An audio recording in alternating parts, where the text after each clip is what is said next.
Justiça na Tarde Debate. Pois bem, estamos, portanto, iniciando neste exato momento, às 15 horas mais 2 minutos, o nosso Justiça na Tarde Debate. Debate que acontece sempre às segundas, terças e sexta. E o assunto de hoje que nós vamos estar abordando, ele está baseado numa decisão da Suprema Corte da última semana.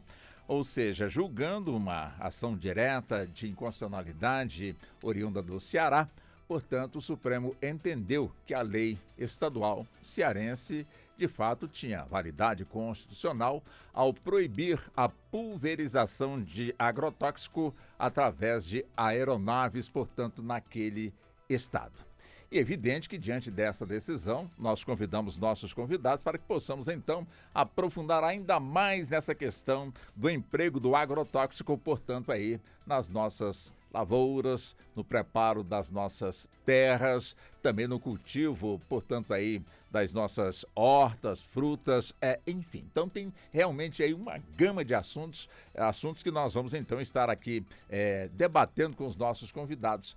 Até mesmo nós vamos aprofundar neste assunto que nós temos a doutora Andréa Franco Amoras Magalhães. Ela é médica toxicologista, é professora e doutora em toxicologia aqui na nossa capital federal, com quem é evidente nós vamos conversar a respeito dos excessos, né, que às vezes as pessoas consomem aí, o que vem do campo e às vezes chega aqui se a pessoa não teve o devido cuidado, ou às vezes teve, mas a quantidade era tão alta que terminou, portanto, de alguma forma comprometendo a saúde dos consumidores. E diante disso, o que fazer? Pois bem, como também nós vamos ter também a presença, portanto, aqui de um produtor de alimentos orgânicos, justamente o outro lado, o que não utiliza o agrotóxico. Por que dá certo ser um agrotóxico? E por que se utiliza, então, o agrotóxico? São alguns dos questionamentos evidentes que nós vamos estar aqui abordando com os nossos convidados, os quais eu, neste exato momento, começo, portanto, a apresentá-los. Começo com a doutora Andréa Franco Amoras Magalhães, médica toxicologista, professora e doutora em toxicologia. Doutora Andréa, olha que nós já nos falamos já por mais de uma década, mas hoje eu estou tendo o privilégio e o prazer de conhecer a senhora pessoalmente. Muito boa tarde, seja bem-vinda aos estúdios, doutora Andréa. O prazer é todo meu, muito obrigada pelo convite e é sempre muito bom, né, estar aqui na TV ou na Rádio Justiça. Com toda certeza. Seja bem-vinda. Eu também cumprimento o doutor Caio Freitas. Doutor Caio é advogado especialista em direito ambiental e também agrário. Doutor Caio, assim que recebeu o convite, ele fez questão de estar aqui em Brasília. Ele mora em Goiânia, mas fez questão de estar conosco pessoalmente aqui nos estúdios da Rádio Justiça, com toda certeza, pela importância, acima de tudo, deste debate e pela gentileza dele também de nos conceder, portanto, a honra da sua presença aqui nos estúdios. Muito boa tarde, doutor Caio, e seja bem-vindo. Boa tarde, Walter Lima. Boa tarde aos meus colegas aqui de mesa, a equipe de produção da Rádio Justiça. Eu brincava aqui fora do ar que convite da Rádio Justiça não é convite, é convocação. Então, não faço mais do que a minha obrigação de deslocar de Goiânia para cá e debater esse assunto que é tão importante. Muito obrigado ao senhor. E também conosco o doutor Reginaldo Minaré. Doutor Reginaldo é advogado, é mestre em Direito e, é evidente, né, com vasto conhecimento também deste tema, neste assunto que hoje nós vamos estar abordando. Ele que fala conosco aqui da capital federal, né, doutor Minaré? É sempre um prazer muito grande debater com o senhor os assuntos de pauta e este, com toda certeza, não será diferente pela sua importância. Seja bem-vindo aqui aos nossos estúdios, doutor Minaré. Uma boa tarde, Walter. Boa tarde aos colegas da mesa e a todos os ouvintes da Rádio Justiça. É sempre uma satisfação participar de programas da Rádio Justiça pela relevância dos temas e seriedade com que eles são tratados. Então, estou sempre à disposição e é uma satisfação realmente participar. Muito obrigado pelo convite. O prazer é todo nosso. Daqui a pouco nós também vamos colocar na roda de conversa o doutor Joey Vale, já está, portanto, já chegando aqui aos nossos estúdios, com quem nós também vamos abordar a respeito deste assunto. Doutor Caio Freitas, quer dizer, o Supremo julgou, portanto, aí esta ação oriunda do estado do Ceará, onde, portanto, quer dizer, estava sendo questionada uma lei do Ceará pela utilização, pelo emprego, portanto, aí, da pulverização através de aeronave. E é evidente que uma lei no Ceará proibiu, portanto, aí esse tipo de trabalho. Quando, então, entrou uma ação na Suprema Corte questionando, portanto, essa lei estadual, entendendo que sobrepôs, portanto, uma lei federal, uma lei, portanto, aí da União. Só que o Supremo entendeu que o Ceará está certo através da sua lei, onde lá é proibido pulverizar, portanto, aí, agrotóxico através de aeronave. Mas acontece que essa lei é só do Ceará, ou seja, não é, portanto, essa decisão do Supremo não tem alcance nacional. Como é que é isso, doutor Caio? Excelente ponto de partida, Walter. Vamos contextualizar, né? Tem um colega advogado na mesa, professor Miguel Reale, brinca que o direito é fato, valor e norma. Então vamos primeiro aos fatos. Essa lei, ela não surgiu do nada. Ela tem um contexto histórico e político do Ceará, de que numa região específica daquele estado, na Chapada do Apodi, começou a ter uma proliferação de doenças e intoxicações que se acreditava ser oriunda da pulverização aérea de defensivos agrícolas, né? Vamos colocar assim. No meio daquela comunidade surgiu um líder que encampou essa luta para que se encerrasse esse tipo de técnica de disseminação de defensivos. Ele acabou assassinado numa circunstância não muito bem esclarecida. Isso gerou uma comoção popular muito grande que mobilizou o legislativo cearense para aprovar essa lei proibindo essa técnica de disseminação de pesticidas em lavouras no Ceará. E o que veio para o Supremo decidir? Né? Qual foi a argumentação jurídica que a Confederação Nacional da Agricultura e Pecuária trouxe? Que essa lei violaria a Constituição de duas formas. Formalmente, porque invadiria ali a competência da União para legislar sobre aviação civil e as diretrizes gerais que a própria União deu sobre agrotóxicos, e também violaria a Constituição materialmente por violar princípios ali da ordem econômica, livre iniciativa, livre concorrência e tudo mais.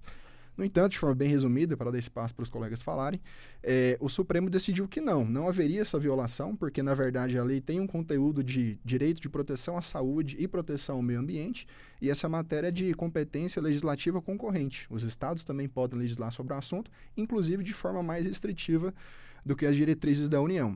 E afastou também a inconstitucionalidade material, porque entendeu que, embora a ordem econômica tenha esses valores da livre iniciativa, livre concorrência, eles têm que ser conjugados com outros valores, entre eles a proteção do meio ambiente e a valorização do trabalho humano. Doutor Minaré, claro que hoje o mundo se comemora aí o Dia Mundial do Meio Ambiente, é evidente que estamos dentro da pauta, né? Abordando, portanto, este assunto, essa decisão da Suprema Corte. Também gostaria de ouvir o senhor, né, sobre essa decisão da Suprema Corte nesse ponto aí da pulverização do defensivo agrícola através de aeronaves. Enfim, uma prática que a gente vê a princípio no nosso país, mas poucos eram aquelas pessoas que de alguma forma entendiam realmente dos riscos que de alguma forma, enfim, o ser vivo estava sendo colocado diante, portanto, aí dessa prática. Como é que o senhor também avalia essa decisão da Suprema Corte neste ponto, doutor Minaré?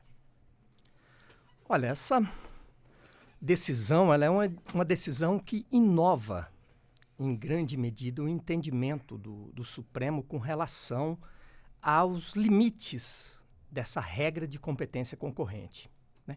O Dr. Caio, ele colocou o contexto fático muito bem, né? Vou aproveitar o que ele falou para dar sequência, que há uma avaliação. A regra de competência concorrente da Constituição, ela está prevista no artigo 24 da Constituição. Compete à União, Estados e Distrito Federal legislar concorrentemente sobre uma série de temas. Entre eles estão incluídos a proteção ao meio ambiente, proteção à saúde, proteção ao solo e toda essa gama de direitos, né, que estão ali nesse artigo 24. São vários pontos, sim, mas nos interessa mais esses que falamos. Então, nessa regra de competência concorrente, cabe à União legislar de forma geral, estabelecer regra geral sobre um assunto. E aos estados, regras suplementares. É uma espécie de condomínio vertical de legislação. Ou seja, a gente coloca uma régua de pé e observa até o nível onde vai a legislação da União e dali para frente o que seria para os estados. Então, a Constituição não estabelece esses limites.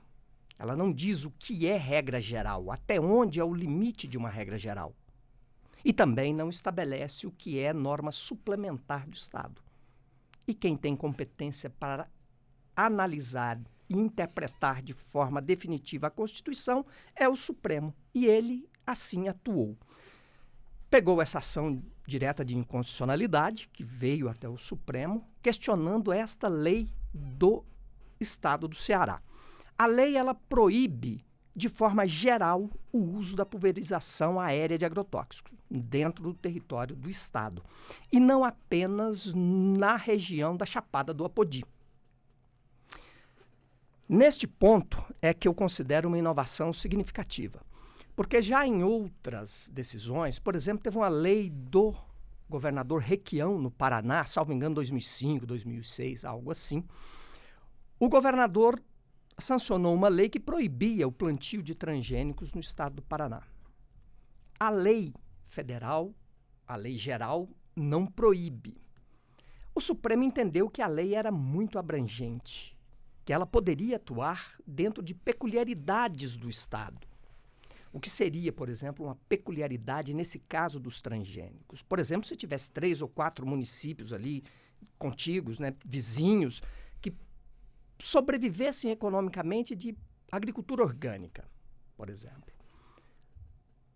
Seria absolutamente legítimo o Estado estabelecer uma lei proibindo que não se usasse agrotóxicos, e aí, de qualquer forma, com um avião ou com um trator, tal, porque ali não... Aquela comunidade tinha uma característica específica, uma peculiaridade que não combina com o uso de agrotóxicos. Aí teria uma legitimidade. Então, esse era um entendimento que muitos defendiam, inclusive que está presente nessa decisão do Supremo, com relação aos transgênicos do Paraná. Agora, com relação ao Ceará, o Supremo entendeu que a lei, mesmo sendo geral para todo o Estado, neste caso ela é válida.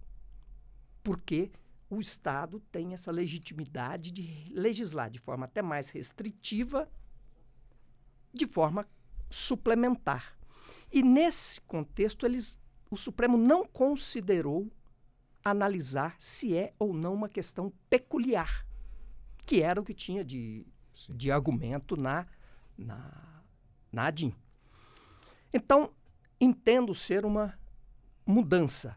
Não sei se será essa mudança só com relação aos agrotóxicos, que são produtos perigosos mesmo, basta ler a bula, isso nunca foi, né, escondido, que são produtos perigosos, tem que ser usado com regra, com cautela, com quantidade, tudo certo. Ou se essa regra o Supremo vai estender para outras atividades, ou seja, dar mais liberdade ao Estado neste condomínio legislativo. Ou seja, a regra geral ela vai até um nível menor, de princípios mais gerais, e o Estado teria a competência para estabelecer ali aquilo que ele quer dentro do seu território. Então, é uma decisão importante, até porque tem aproximadamente, são 18 assembleias legislativas que têm projetos de lei semelhante a este que foi publicado pela Assembleia, pelo governo do Ceará. Então, podemos ter aí no futuro decisões semelhantes e talvez não só para agrotóxicos, para outros casos também. Então, é uma decisão muito importante do Supremo e não só com relação aos agrotóxicos. Bom, doutora Andréia. Doutora Andréia, como eu disse, né, médica, especialista, portanto, e doutora em toxicologia. Quer dizer, agrotóxico faz mal à saúde? Uma excelente pergunta, né? O que nós sabemos a respeito do agrotóxico? Ele é um produto comercializado, fabricado, instituído para eliminar pragas, né? Então, para eliminar organismos vivos que, de alguma forma, atacaram a plantação. Então, nós estamos utilizando agrotóxico para matar, né? Eliminar uma praga. Então, essa é a nossa primeira assertiva. A segunda, entre o agrotóxico e aquele organismo que se quer eliminar, seja uma praga de gafanhoto, né? Seja uma vespa, seja um percevejo, seja um fungo, o que seja, nós temos o homem. Então, o homem, ele está entre o agrotóxico e a praga. Então, ele é o grande elo nesse processo.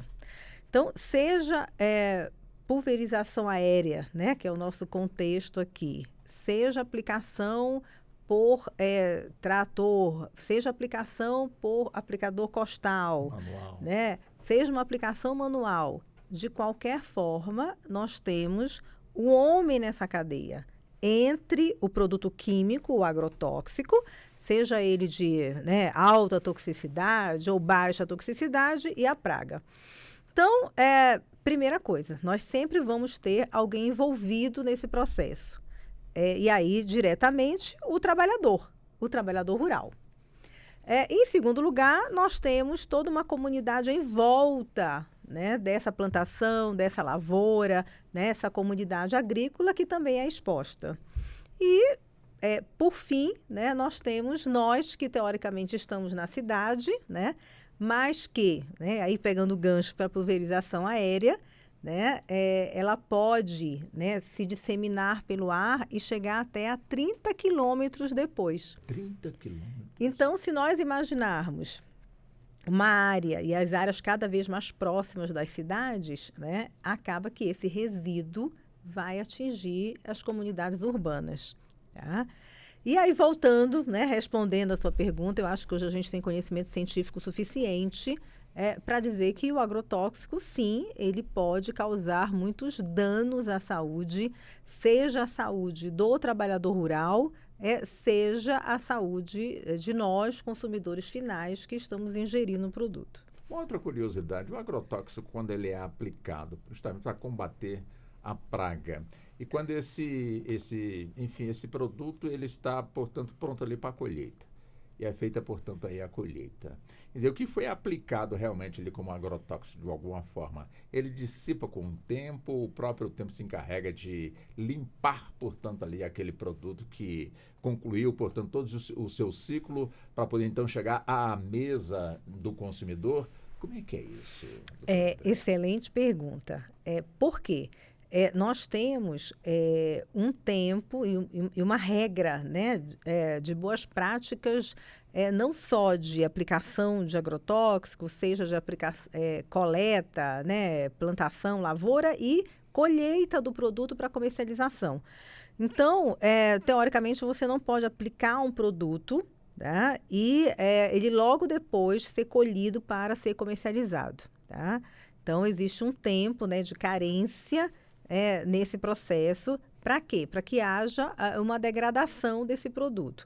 A degradação do produto é completa? Não, não é completa, tá? Nós temos resíduos, sim, do agrotóxico em vários alimentos que nós ingerimos, tanto que nós temos uma IDA, que a gente chama, ingestão diária máxima permitida, né, de produtos. Então, acaba que a gente tem, sim, resíduo, né, de várias substâncias químicas na nossa alimentação, né, o que cada vez mais é um problema.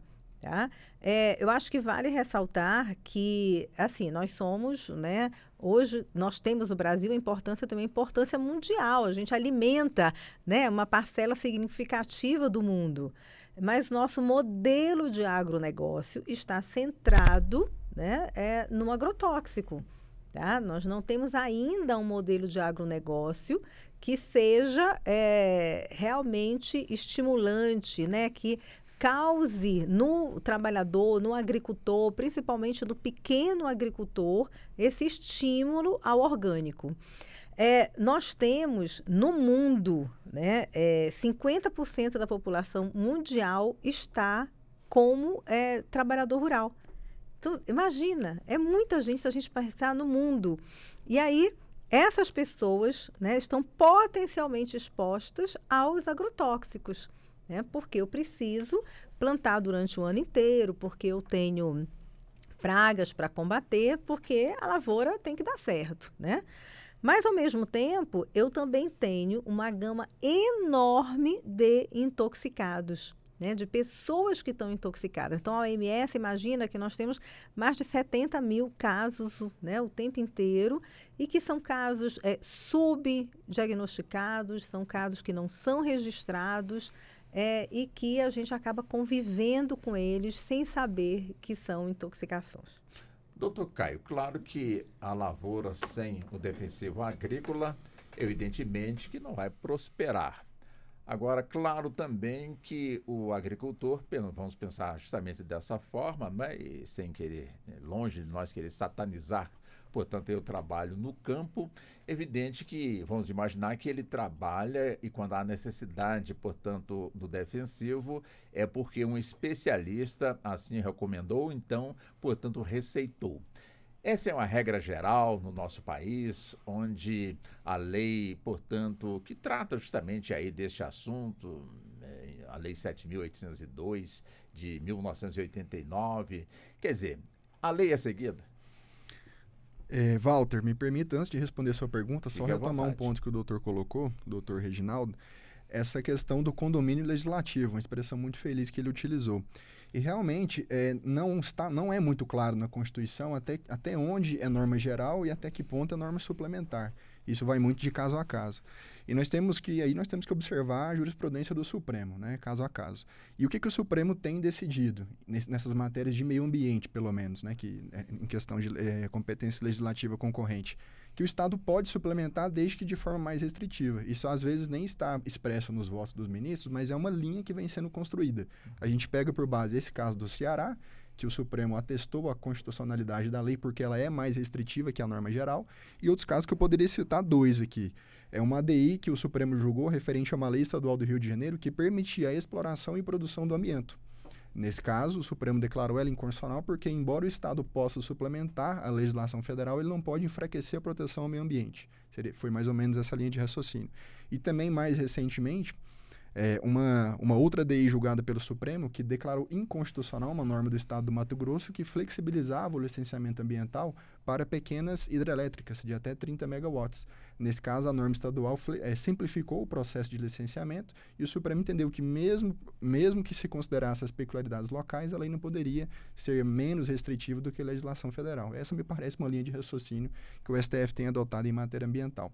Mas, respondendo a sua pergunta, sim, o Brasil tem hoje uma lei federal que regulamenta a comercialização, a utilização, a venda desses produtos, desses agrotóxicos, e ela cria um sistema tríplice de registro, uma regulação tríplice. Como é que esses produtos entram no mercado hoje?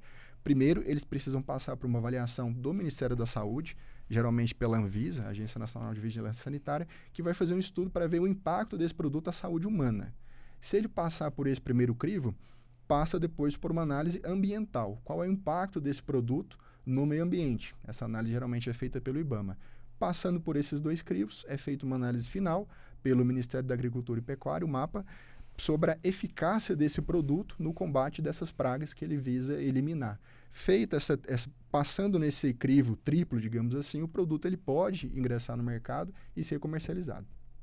Doutor Minari, você fica à vontade, caso o senhor também queira, de alguma forma, avançar no que foi dito aqui, tanto pela doutora André, como também pelo doutor Caio. Mas a pergunta também que eu deixo para o senhor, essa questão do defensivo agrícola. Claro que o planeta, de alguma forma, produz, portanto, aí, alimentos, onde temos agrotóxicos, que aqui é proibido, determinada marca, e em outro país não é proibido. E, às vezes, temos também aí situações de contrabando, de falsificação também desse tipo de produto, o que piora ainda mais, portanto, aí a situação de quem, de alguma forma, lida com o produto ou então, quando chega também aí até a mesa, portanto, aí do consumidor. Bem que o senhor vislumbra aí essa questão, ou seja, aqui é proibido, mas lá fora não é. Então, lá fora é, aqui pode ser utilizado. Quando, na realidade, todos nós somos humanos e o efeito que causa lá, causa cá também. Ou então o contrário, doutor Minaré. Walter, abordando esse último aspecto com relação ao que é proibido aqui ou permitido aqui, proibido lá fora. Por exemplo, a agricultura tropical, ela difere da agricultura do hemisfério norte, em grande medida, né? Vários países do hemisfério norte têm ali o seu período de neve, né, que que silencia as pragas, né? Então o solo não fica, né, coberto ali de gelo, tal. Isso enfraquece o trabalho das pragas. Na agricultura tropical, isso não é só no Brasil, todos os países tropicais, geralmente a praga ela trabalha o ano todo, né? Porque fica ali algum resto de cultura, tem cultura vizinha, então isso na região tropical, a praga ela funciona de forma mais efetiva. Então, muitas vezes, no hemisfério norte, não se precisa de alguma substância que aqui nós precisamos. Porém, a gente também não pode ser ingênuo de pensar que isso não tem implicações comerciais, né? É um mercado bilionário. No Brasil, aproximadamente 10 bilhões de dólares por ano. Só no Brasil tem aproximadamente uns 50 e poucos bilhões de dólares mundial, todo ano, o mercado de agrotóxicos. Então, é um mercado muito grande. Então, precisa sim ter um controle muito rígido e verificar porque em tal país foi proibido e aqui continua permitido. Se o problema é com relação a dano à saúde humana, efetivamente não faz sentido ser proibido num lugar e ser mantido em outro. Porque, como você disse, o ser humano é igual e o impacto seria semelhante. Se é com relação a algum tipo de questão ambiental, aí você precisa analisar se há alguma praga específica de uma região tropical que não tem no hemisfério norte e tal. Mas isso precisa ser explicado de uma maneira muito clara. E às vezes não é. E não é o agricultor que tem que fazer isso. Quem tem que fazer isso é a indústria de agrotóxicos. É ela que ganha dinheiro com os agrotóxicos. O agricultor, é bom observar que o agricultor, se ele pudesse não utilizar o agrotóxico, para ele seria maravilhoso, né? Em alguns momentos eu até comento assim, que se ele pudesse colocar um copo d'água ali no momento de uma oração ali no rádio, em alguma coisa, depois aspergir essa água na plantação e ir para casa, ele estava ótimo, porque não teria impacto no custo de produção dele. E agrotóxico é caro. Então, o agricultor, ele compra porque é necessário comprar, porque ele é um investimento que ele faz numa lavoura e ele tem que garantir a produção.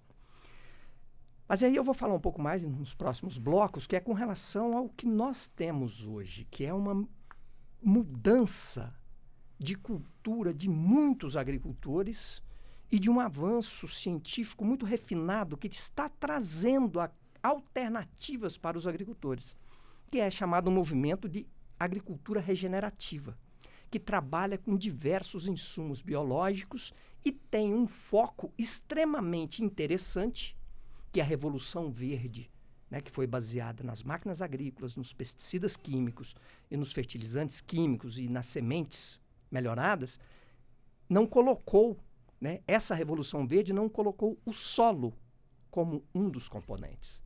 E hoje essa agricultura regenerativa, ela coloca o solo como um espaço determinante para uma agricultura saudável. E o uso de micro-organismos, o uso de fungos e até macro-organismos, tipo vespas, é fundamental para ter um controle de pragas, um melhoramento da microbiota do solo, que vai melhorar a agricultura e reduzir o uso de agrotóxicos. No Brasil, hoje, afirmo com muita tranquilidade que nós estamos numa revolução na agricultura brasileira. O volume de agricultores que estão utilizando bioinsumos é fenomenal. Acredito ser o maior programa de redução de uso de agrotóxicos que já foi feito no território nacional. Nós estamos nele, neste momento. E não é um programa que tem o financiamento do governo, é um programa que os agricultores decidiram implementar em suas propriedades, produzindo bioinsumos para uso próprio e reduzindo drasticamente, alguns até eliminando, o uso não só de pesticidas químicos, mas até de fertilizante químico. Então essa é uma revolução que está acontecendo, de forma até um pouco silenciosa.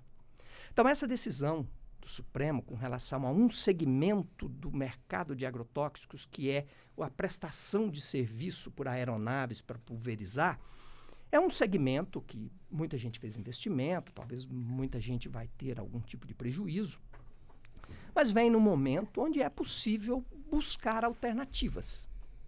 É possível buscar alternativas. E isso, certamente, a agricultura do Ceará fará, né?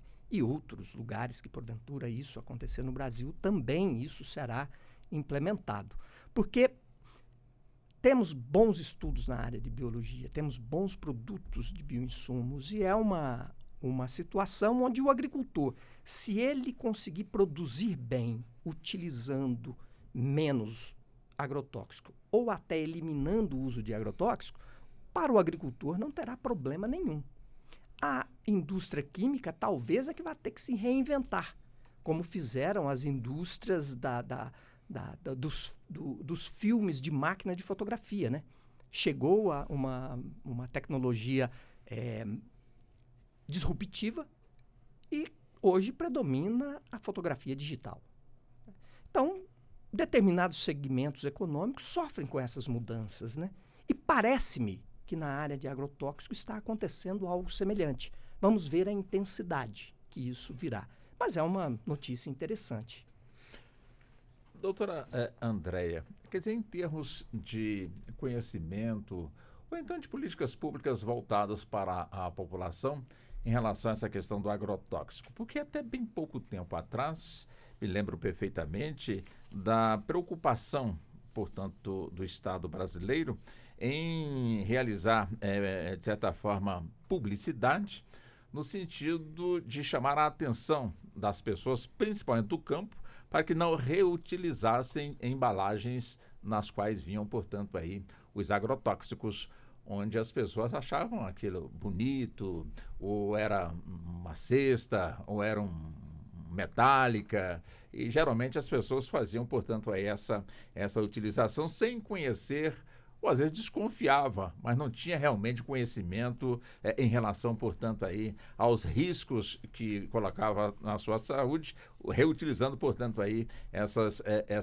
embalagens. Mas a pergunta simples é essa, doutora Andréia. Quer dizer, o agrotóxico, de alguma forma, a pessoa inadvertida, utilizando sem os devidos cuidados, pode ter consequências sérias, ou seja, levar ao óbito?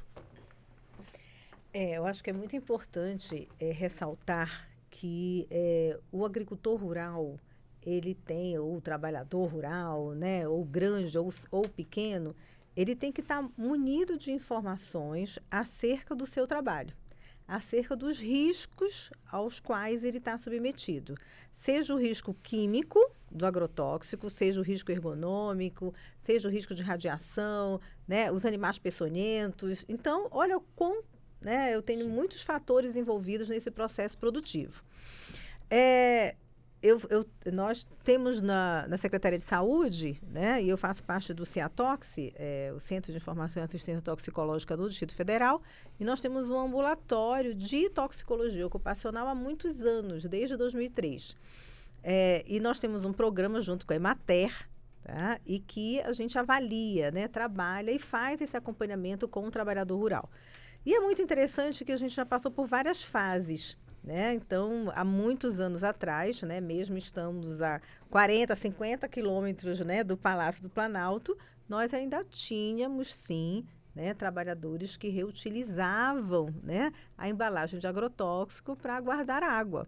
Né? Eu ainda fiz, né, alguns acompanhamentos acerca disso. Hoje, né, muito menos. Então, assim, eu acho que enquanto saúde, nós precisamos munir o trabalhador de informação. O poder público também precisa, né, avaliar este trabalhador exposto enquanto saúde pública. Tá? É obrigação do Estado.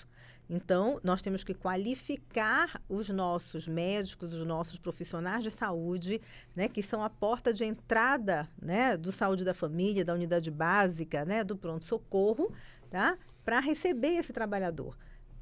Porque nós temos dois tipos de intoxicações. A intoxicação aguda, né, que é aquela que ele, em menos de 24 horas, ele tem sinais e sintomas agudos, ele vai procurar o serviço de atendimento. Então, o profissional do pronto-socorro tem que estar qualificado para esse atendimento, assim como nós temos a intoxicação crônica, que é aquela mais insidiosa, sem sintomas específicos, né, com sintomas completamente inespecíficos, e que você também precisa estar preparado do ponto de vista epidemiológico para avaliar aquela situação, do ponto de vista clínico e do ponto de vista laboratorial. Então, nesse contexto, né, a saúde, aí a gente está falando de saúde pública, tá? Ela ainda precisa, né, está mais preparada para esse diagnóstico, para esse enfrentamento junto ao trabalhador rural, principalmente em relação ao pequeno trabalhador. Porque o grande trabalhador, nós temos as normas regulamentadoras, né? E lá está escrito, né, tudo o que você precisa fazer para avaliar e para controlar aquele trabalhador. Mas, por exemplo, nas normas regulamentadoras, nós só temos um tipo de exame, tá? Um tipo de exame só, para fazer diagnóstico toxicológico, que são acerca dos carbamatos e organofosforados. E nós temos inúmeros outros produtos químicos, piretróides, glifosato, 2,4-D, né? N outros, e que não está na nossa norma regulamentadora, mas que você tem hoje tecnologia e saber suficiente para avaliar e medir os danos, né, do agrotóxico no organismo humano. Então, eu acho que a gente precisa de políticas públicas, né, voltadas para o atendimento do trabalhador rural, do agricultor, assim como também nós precisamos de políticas públicas que o ajudem a deixar, né, de ser um trabalhador que utiliza agrotóxico, né, que é um termo muito nosso, agrotóxico, né, uma legislação brasileira, e passe a utilizar outros meios, né, agricultura orgânica, agricultura regenerativa, né, para que a gente utilize muito menos produtos químicos para o meio ambiente, para nós, consumidores finais, e principalmente, né, para ele, trabalhador que está exposto. Doutor Caio, você fica à vontade, caso o senhor queira, respondendo, eu formular a próxima pergunta para o senhor gostaria de interagir no que foi dito até o presente momento? Fazer uma complementação, não digo nenhuma complementação, pegar um gancho na fala da doutora sobre a reutilização de embalagens. A gente falava da lei de agrotóxicos agora há pouco. Ela cria uma espécie, inclusive, de logística reversa no setor. As empresas que fazem a comercialização desses produtos, elas têm obrigação legal de recolher depois as embalagens vazias e dar a destinação final ambientalmente adequada. Se isso é feito ou não é uma outra situação, né? A gente sabe que o Brasil tem um déficit de fiscalização ambiental muito grande, mas a lei cria essa obrigação exatamente para evitar essas contaminações que trazem inúmeros prejuízos à saúde, como a doutora pontuou. Ou seja, aquela mesma história, né? Você utilizou a pilha ou a bateria, então devolva onde você comprou. Exatamente. Quer dizer, nem sempre, infelizmente, ainda adquirimos, portanto, aí essa cultura. Agora, doutor Caio, como é que o senhor avalia também, justamente, o trabalho desenvolvido no campo? Evidente que quem está no campo quer produzir, e numa quantidade bem acima da sua última colheita. Sempre produzir mais.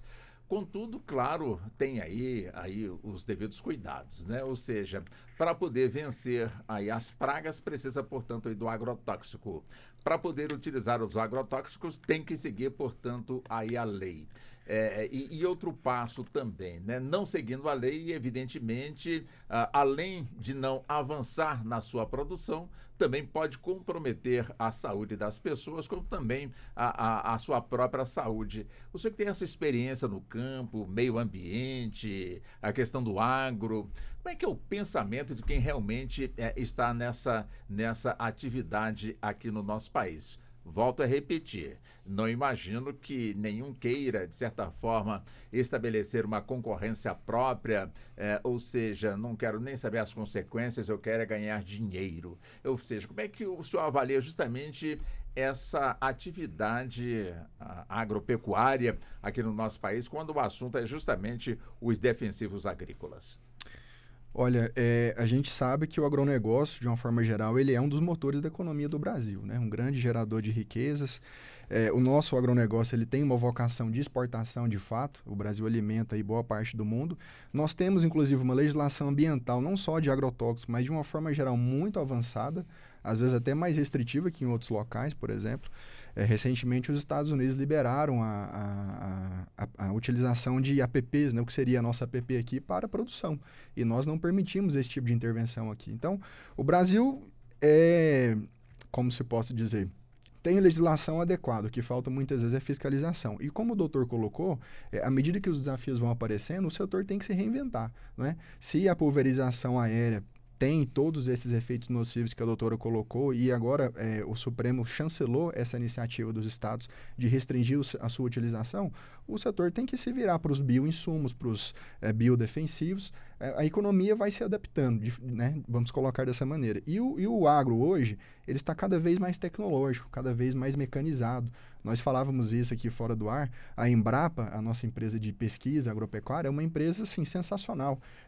Faz um trabalho excepcional comparado com outros no mundo, né? Um trabalho de pesquisa e desenvolvimento de novas tecnologias no campo. Então, o setor tem que caminhar nesse sentido. Ele tem que encontrar o seu caminho, se adaptar a esses desafios e manter a sua relevância no PIB brasileiro.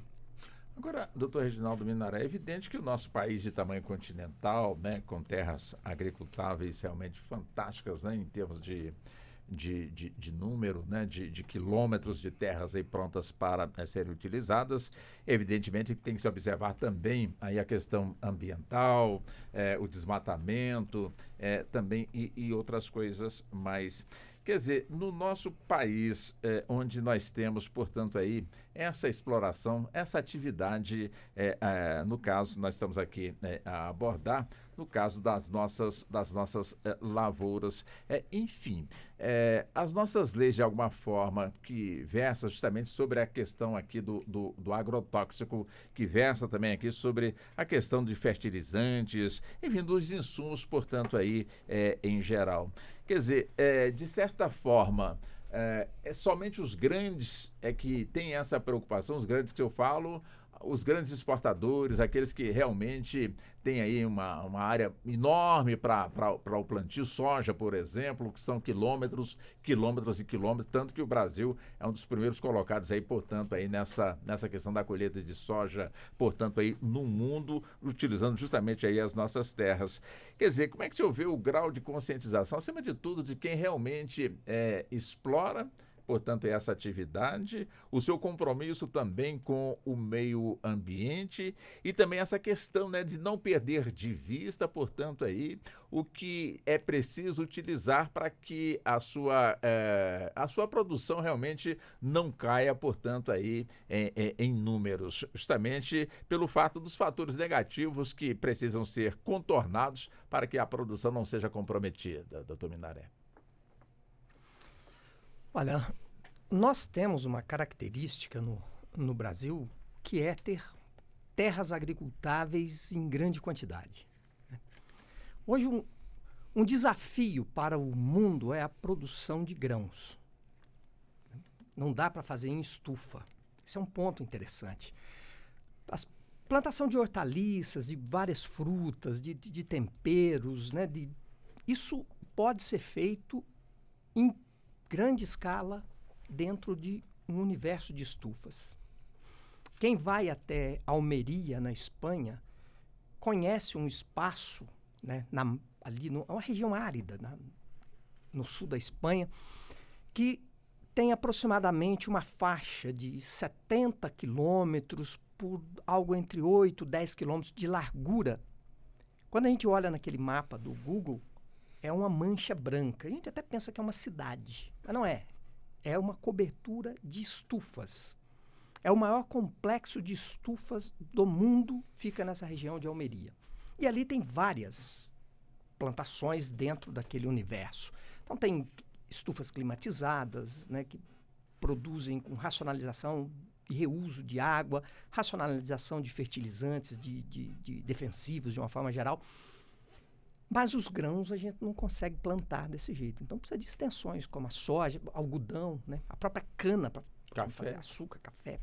Tem culturas que exigem áreas, né? E o Brasil é muito beneficiado por essas áreas que pode utilizar para esse tipo de produção. Então esse volume de produção, por exemplo, quando é uma extensão muito grande, ele acaba tendo, quando tem um ataque de praga, em tamanho enorme. Então, isso precisa ser combatido, né? Por outro lado, o mundo quer comprar grãos, né? Então, há uma contradição também. Muita gente exige que o Brasil preserve. Mas todo mundo quer comprar, porque tem 8 bilhões de pessoas no mundo que precisam ser alimentadas. Então, esse é um desafio, porque, de um lado, você tem uma atividade que dependendo da conjuntura internacional, ela pode ser muito lucrativa, né? Mas demanda esses recursos, demanda esse tipo de uso. Por exemplo, a colheita de uma soja geralmente usa um dessecante para fazer, e um dessecante que se usa é o herbicida. Então, uma lavoura de 30 mil hectares, fazer essa aplicação por meio de um avião é muito mais prático, mais rápido, né? Só que tem os efeitos colaterais aí que está na pauta de debate, né? Então, a forma, eu vejo, de melhorar um pouco esse universo, primeiro é romper com essa contradição de que produção é inimiga do meio ambiente.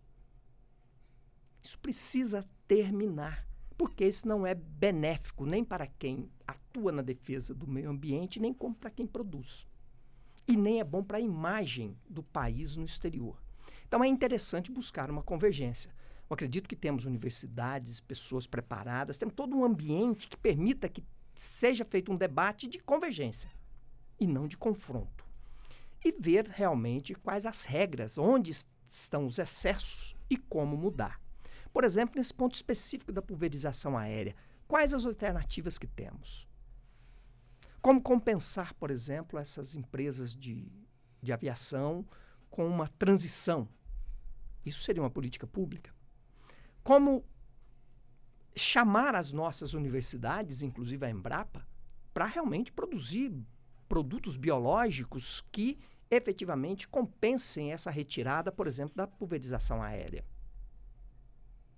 A Embrapa é uma empresa 100% pública, financiada com dinheiro público. Ela precisa caminhar nessa direção, de efetivamente produzir tecnologias para disseminar para todos os agricultores. Ela não é uma empresa que precisa de lucro, né?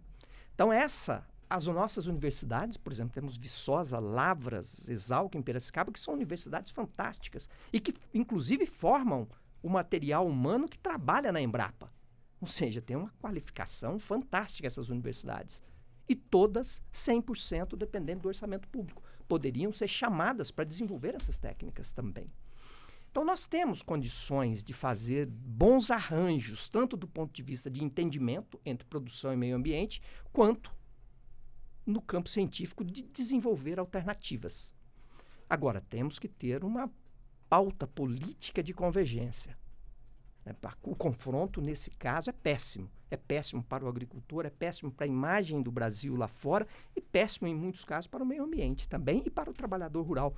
Então, eu acredito que é um momento de repensar essa relação entre agricultura e meio ambiente.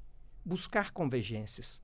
Porque queimar energia com antagonismos até agora não deu certo. Talvez se mudar um pouco o foco pode dar certo.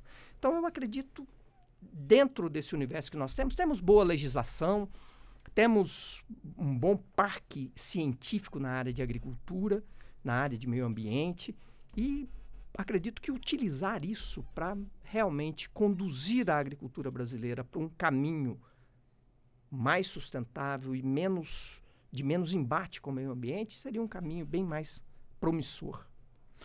Doutor André, só o fertilizante químico é que causa realmente problema à saúde? Na realidade, o fertilizante, né? Se a gente está falando do fertilizante que vai lá nutrir o solo, né? Ou corrigir as deficiências do solo, né? É um processo direto para o meio ambiente, né? Que é um produto químico e pode ter, né, a sua contaminação para rios, para lagos, né? Então, para mananciais em que lá se tiram a água potável, tá? Mas nós temos, né, dentro desse processo, o agrotóxico, né, que ele é utilizado não só na agricultura, mas nós temos o agrotóxico que é utilizado como carrapaticida, por exemplo, né, no gado, né? É agrotóxico que é utilizado dentro de aviários, tá? Ou suínos. Então, nós temos vários produtos, né, que são, né, estão dentro da grande caixinha lá agrotóxico, que são utilizados para exterminar as pragas, seja de planta, seja de animais. Tá?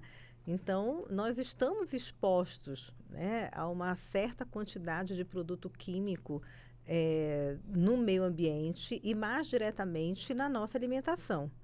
Porque será que a gente tem certeza, né, do ponto de vista científico, tá? Evidências clínicas que esse produto, ao chegar na mesa do consumidor, ele está completamente isento de resíduo?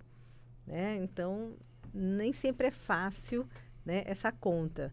Então, o que a gente preconiza, né, dentro da área de saúde é o uso racional. O uso racional desses produtos, tá? Se nós não conseguimos, neste momento, nos livrar deles, né? Se eles ainda são, né, o mal necessário, entre aspas, né? Nós precisamos ter uso racional do produto, uso de produtos adequado para determinadas culturas. Se é um produto que foi desenvolvido para o algodão, ele tem que ser para o algodão. Eu não posso utilizar aquele produto para algodão na hortaliça. Ninguém come algodão, mas a gente come hortaliça. Tá? Então, o que a gente vê muito, né, aí durante muitos anos, né, a Anvisa mesmo tinha um programa chamado PARA, né, que é Programa de Análise de Resíduos de Alimentos, de Agrotóxicos em Alimentos. Então, se via produtos não permitidos para determinadas culturas, produtos muito acima do índice permitido na legislação. Então, eu acho que a gente tem que trabalhar com a educação para o agricultor rural, o trabalhador rural, né, a qualificação desse trabalhador, e aí nós temos que, sim, utilizar as nossas empresas públicas. A gente tem Embrapa, a gente tem Emater, tem Ministério da Agricultura, né, seja as estaduais, municipais, né, a Corporação Federal. Para quê? Para que ele tenha subsídios para trabalhar, para que ele seja orientado ao correto. Ele não está fazendo de maldade, às vezes ele está fazendo por desconhecimento. Tá? E, gente, no mundo globalizado, né, que nós vivemos, com acesso, né, ao celular, à televisão, a N meios de informação, é inadmissível ainda a gente ter, né, essas situações. Então, primeiro, assim, enquanto academia, né, eu acho que é muito importante programas efetivos de qualificação, de requalificação desse trabalhador. Segundo, a gente ainda assiste hoje o pequeno agricultor rural que ainda não utiliza, né, na pulverização da sua propriedade, equipamento de proteção individual, por N motivos. Tá? Bem menos hoje por desconhecimento, mas porque é caro, às vezes, né, a aquisição desses equipamentos. Eles são difíceis, sim, né? Imagina aqui na nossa secura, que agora já diminuiu a chuva, tá? Um calor danado, você está, né, igual um astronauta no meio da plantação, mas é a última barreira, né? É a barreira entre o seu organismo, né, e o produto lá, a planta. Então, não tem outra barreira, tá? E aí acaba sendo equipamento de proteção individual. Então, nós ainda temos, sim, agricultores, né, que não utilizam o equipamento, seja pelo menos uma máscara, uma luva, né, a forma de diluição correta, adequada. Tá? Infelizmente, nós temos ainda analfabetos funcionais, e aí eu tenho um rótulo e uma bula de um produto comercializado, né? E aí, quem que vai me ensinar esse produto? Tá? É o meu vizinho que utiliza também, né, que me ensinou, é o rapaz da venda, né, que é o grande fornecedor, né, porque a gente tem que partir que nem todo mundo consegue ter um agrônomo, né, responsável pelaquela propriedade. Então, assim, eu acho que a gente tem vários Brasis, né, com uma diversidade enorme, né, desde aquele que tem né, uma agricultura completamente informatizada, né, aquele que está ainda na sua pequena propriedade, sem nenhum recurso, né, ou com escassos recursos para a sua proteção. Então, esse é um desafio. E esse é um desafio para o poder público, tá? Seja estadual, seja municipal, né, com as suas... E trabalhar, agregar saberes. Né? Porque hoje a gente tem tanto conhecimento a respeito dos danos que o agrotóxico causa na saúde. Então, nós temos que repassar esse conhecimento, né? E o principal desafio, né, em educação e saúde é fazer com que o conhecimento mude a atitude, tá? Que é um grande desafio em educação. Então, nós precisamos levar esse desafio para que a gente tenha mais adeptos e até pessoas, né, qualificadas para o correto diagnóstico, caso ele adoeça, né, e a orientação para que ele não adoeça, que é o fundamental, né? Doutor Caio, vamos para o próximo bloco avançar justamente nessa questão do banco de dados, né? Ou seja, já que estamos falando aqui, acima de tudo, né, a nossa pauta é justamente aqui o fator nocivo, portanto, aqui do agrotóxico, mas que é necessário para, com toda certeza, vencer, portanto, aí o volume de pragas.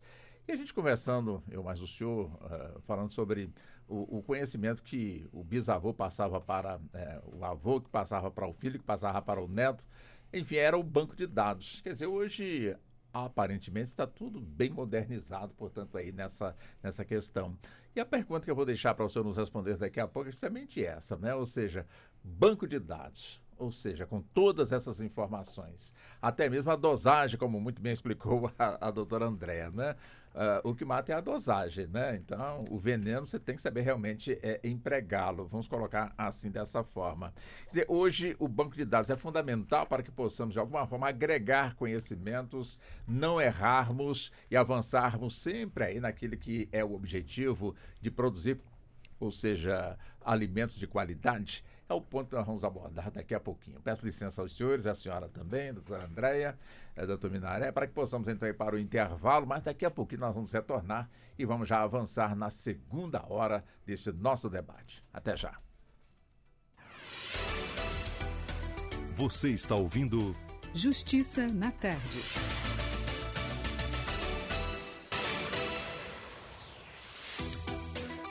Voltamos a apresentar Justiça na Tarde. Justiça na Tarde Debate. Pois bem, são 16 horas mais 5 minutos e nesse Dia Mundial do Meio Ambiente, aqui no nosso Justiça na Tarde, o assunto que nós estamos aqui abordando é justamente a questão do emprego do agrotóxico. Uma decisão da Suprema Corte, ou seja, no julgamento sobre uma ação direta de inconstitucionalidade, onde o Supremo decidiu que a lei estadual do Ceará está dentro, claro, da Constituição, quando lá, portanto, proíbe que, ou seja, que sejam utilizados as aeronaves para pulverizar, portanto, aí as áreas agricultáveis. E é justamente neste ponto que nós estamos aqui conversando com os nossos convidados, a doutora Andréa Franco Amoras Magalhães, que é médica toxicologista, professora e doutora em toxicologia. Também doutor Reginaldo Minaré, que é advogado e mestre em Direito, especialista também aí nesta área, e com o doutor Caio Freitas, também especialista no Direito Ambiental e Agrário, que eu deixei a pergunta para o senhor. Agora o senhor nos responde, por favor, doutor Caio. Será um prazer. Eu quero só retomar brevemente o que Por foi favor. dito aqui pelos outros convidados no final do bloco passado, a respeito da necessidade de conciliar essa visão de produção com o meio ambiente, que não são adversários, são convergentes, na verdade. E eu acho que a gente faz isso tanto trazendo educação e qualificação, como colocou a doutora Andréa, como trazendo informações para o público que não está nos ouvindo, por exemplo. Informações que são públicas e que muitas vezes não são de conhecimento e por não estarem acessíveis às pessoas, retroalimentam essas narrativas. Eu pesquisei aqui agora há pouco no site oficial da própria Embrapa, para a gente fazer uma breve comparação. Muito se fala de desmatamento no Brasil, né, degradação ambiental, isso de fato é um problema a ser enfrentado, porém, vamos aos números. O Brasil protege 66% do seu território. 66% não é utilizado para áreas produtivas. Veja, dentro desses 66% nós temos áreas devolutas, áreas públicas, nós temos unidades de conservação, nós temos terras indígenas, todas essas áreas não estão disponíveis para produção. Então, o Brasil utiliza, em média, 30% do seu território para produção agrícola e pecuária, agropecuária. Fazendo uma comparação com o nosso principal concorrente no setor de soja, por exemplo, os Estados Unidos, eles utilizam 74% do seu território para atividades produtivas. Então o Brasil preserva muito mais. E preserva muito mais tendo muito mais restrições ambientais, como eu citei agora há pouco. Nós temos um Código Florestal bastante restritivo, que prevê áreas de reserva legal que pode chegar de 20% a 80%, a depender de onde aquela propriedade rural está inserida. Nós temos as áreas de preservação permanente, que são uma outra faixa territorial dentro dessa mesma propriedade que também deve ser preservada, embora por motivos diversos. E ainda assim nós somos altamente competitivos. Nós estamos inseridos aí nesse fluxo de comércio global. Então é importante citar isso, que o nosso agronegócio é um motivo de orgulho para o Brasil, porque nós produzimos muito, competimos lá em cima, lá no topo, lá na cabeça, e preservando o meio ambiente. Então, acho que isso é um espaço bacana aqui para a gente poder disseminar essas informações e desmistificar algumas coisas. Agora, em relação à tecnologia, ao banco de dados que você havia comentado, Walter, eu acho assim que a virada de chave que nós tivemos com pesquisa, com desenvolvimento para chegar no patamar que chegamos hoje, eu acho que agora a próxima virada de chave é fazer aquilo que dentro do setor se fala. O Brasil tem que se agroindustrializar. Não só industrializar. A gente tem que industrializar o país, mas aproveitando aquilo que ele tem por vocação. E um desses setores é o agronegócio. Então, a gente tem que deixar de ser o celeiro do mundo para ser o supermercado do mundo. Esse é um chavão que se fala muito no setor, para a gente passar a, em vez de exportar commodities, para a gente passar a investir aqui dentro em tecnologia e exportar produto acabado. Em vez de exportar o grão de café, a saca de café, vamos produzir, industrializar esse café aqui dentro e vender o produto acabado, a cápsula de café e por aí vai. Então, eu acho que para o futuro, para os próximos 20, 30, 40 anos, esse é o desafio do agronegócio brasileiro, se qualificar para se industrializar. Porque isso tem um efeito muito positivo no Brasil, né? Isso tem um efeito multiplicador na economia. Você gera emprego, você gera renda, você torna o país ainda mais competitivo no mercado internacional. E para amarrar esse raciocínio, a gente tem que tomar muito cuidado com alguns discursos que às vezes não são tão de proteção ao meio ambiente, são muito mais para proteger interesses corporativos, às vezes até de outras nações que competem com a gente, para impor ao Brasil um rigor excessivo na proteção ao meio ambiente, que não é feito, por exemplo, no país da Europa ou da América do Norte, justamente para tirar o Brasil desse páreo competitivo, né? Então, é importante colocar essas questões para a gente ter clareza, né, da discussão. Bom, doutor Minaya, gostaria de fazer algum comentário sobre o que disse o doutor Caio? Posso entrar na próxima pergunta, como também a doutora Andréia. Fique à vontade. Fazer 2 pontos, por favor. Um, sobre o que a doutora Andréia falou, da necessidade de preparação, né, de educação para o trabalho com agrotóxico dos pequenos agricultores, especialmente dos médios agricultores. Os grandes têm, né, dinheiro suficiente para ter lá o seu técnico agrícola, o seu agrônomo, né, os profissionais que podem cuidar dessa orientação. Os pequenos nem sempre. E um pouco com relação ao que o Caio falou, dessa questão da agregação de valor, de deixar... Ou seja, não é muito interessante para um país que pretende se desenvolver vender soja e comprar chip, vender soja e comprar iPhone. É interessante a gente pensar, né? Então, algumas coisas. Primeiro, o Brasil, no momento do bloco anterior, né, a doutora Andréia falou dos vários Brasis, né? E a agricultura, nós temos várias agriculturas, né? São várias. São agriculturas que estão num nível de desenvolvimento, de tecnologia absolutamente na linha de frente do mundo. Nós temos aproximadamente 5 milhões de propriedades agrícolas no Brasil e temos quase 4 milhões em situação de baixa renda e pobreza. Esse é um aspecto pouco comentado. É muito interessante o jornal publicar que a pujança do agronegócio brasileiro, que o agricultor está ganhando dinheiro como nunca e que nós somos os principais produtores. Tudo é verdade. Mas é só uma verdade. Tem outras, né? E aí entra essa questão do pequeno, do médio produtor, que muitas vezes alguns sobrevivem porque tem auxílio do governo.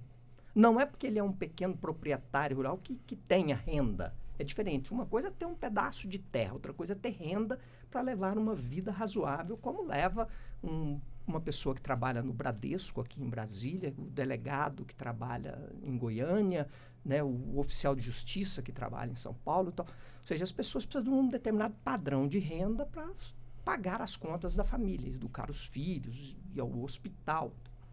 grande parte dos agricultores brasileiros tem dificuldade para isso. Estão na baixa renda ou pobreza mesmo. Milhares. E aí entra a questão da agregação de valor. A agregação de valor ela é importantíssima para o pequeno, médio e grande. E nós temos uma visão muito da exportação da agricultura. E o mercado doméstico? Como que o mercado doméstico é? A nossa política econômica nos últimos anos foi um desastre para o mercado doméstico. Nós temos 110 milhões de pessoas que ganham até um salário mínimo per capita mês. Até um salário mínimo. Metade desse povo ganha R$600 por mês. E nós temos, além desses 110 milhões, nós temos mais 50 milhões que ganham até 2 salários mínimos. Ou seja, são 110 milhões de pessoas que têm renda per capita mensal de 2 salários mínimos para menos.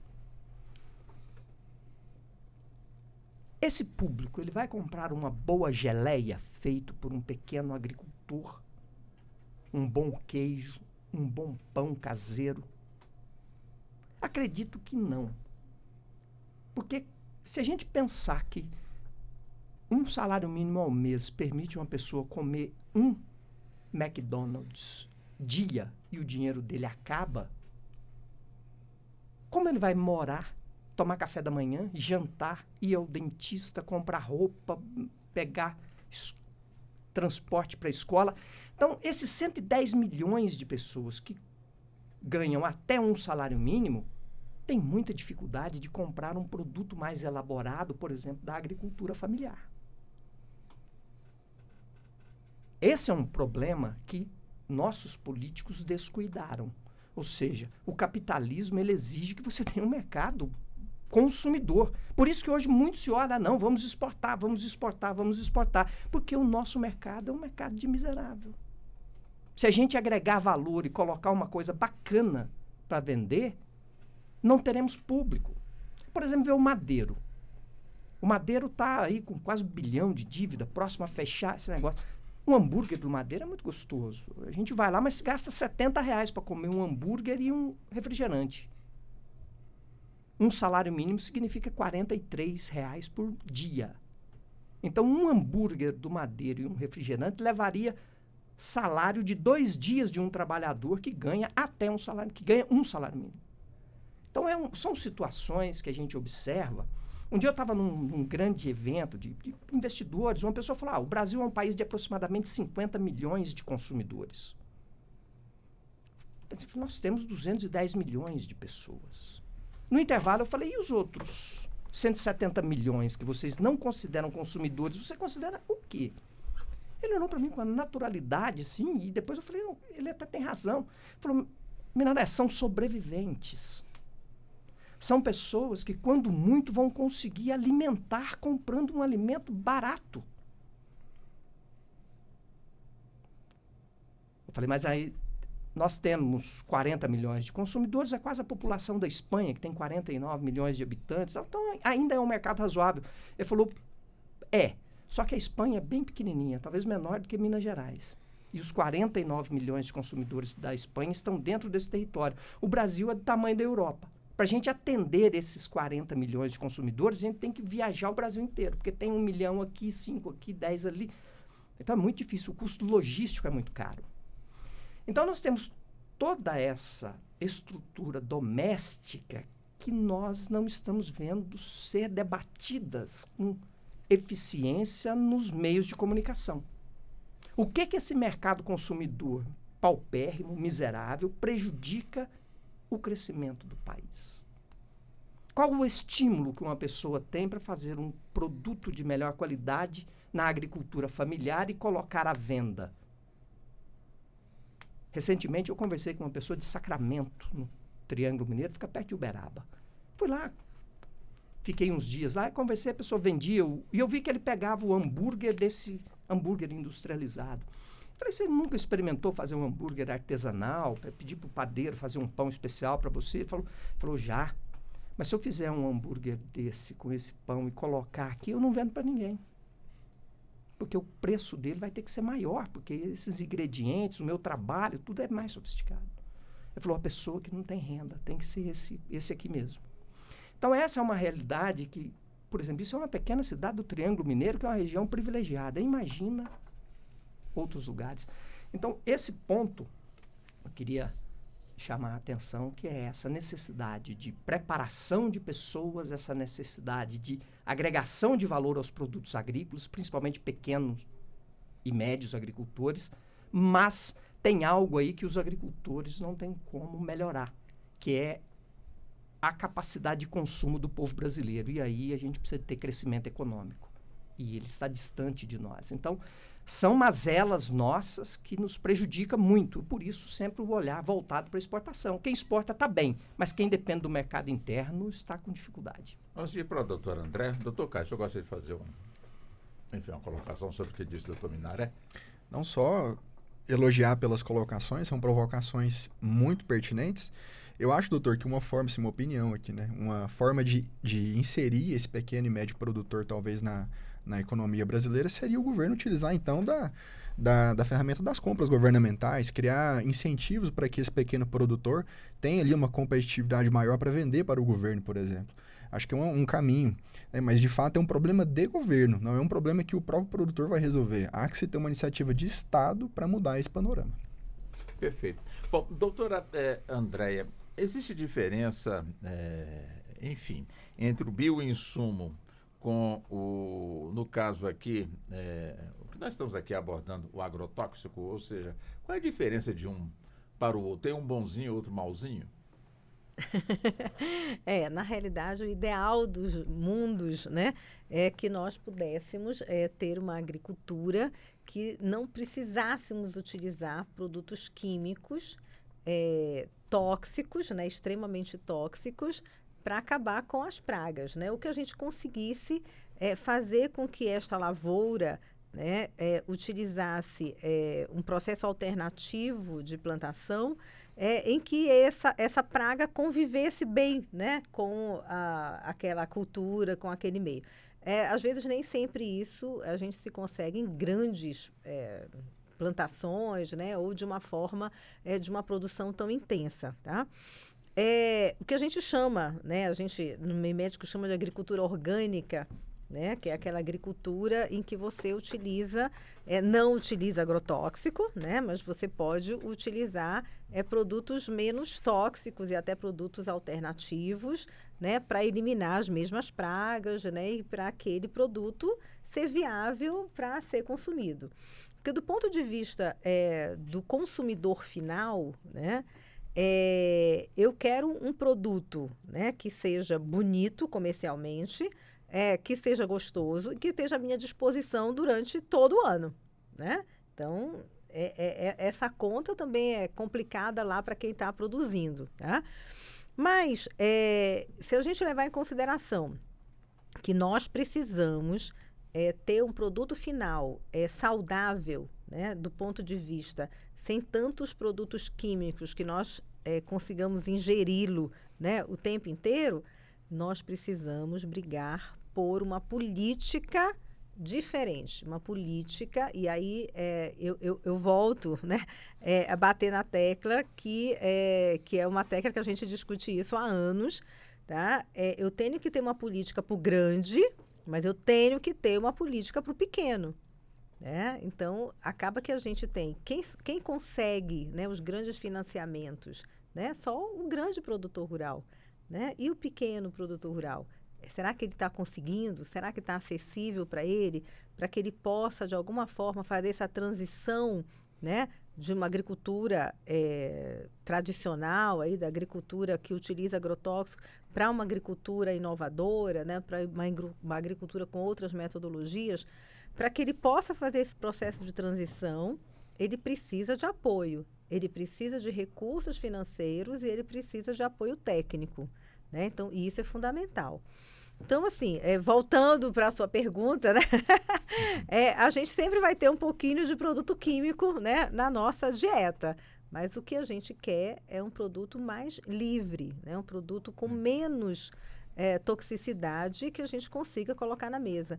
E nós temos muitos exemplos no Brasil, né, de produtores que dão certo, né, que produzem uma agricultura orgânica de uma forma organizada, né, respeitando, que é um ciclo, né, respeitando a terra, né, que é o meio ambiente, respeitando o trabalhador rural, sem que ele tenha tanto dano, né, e nós, consumidores finais.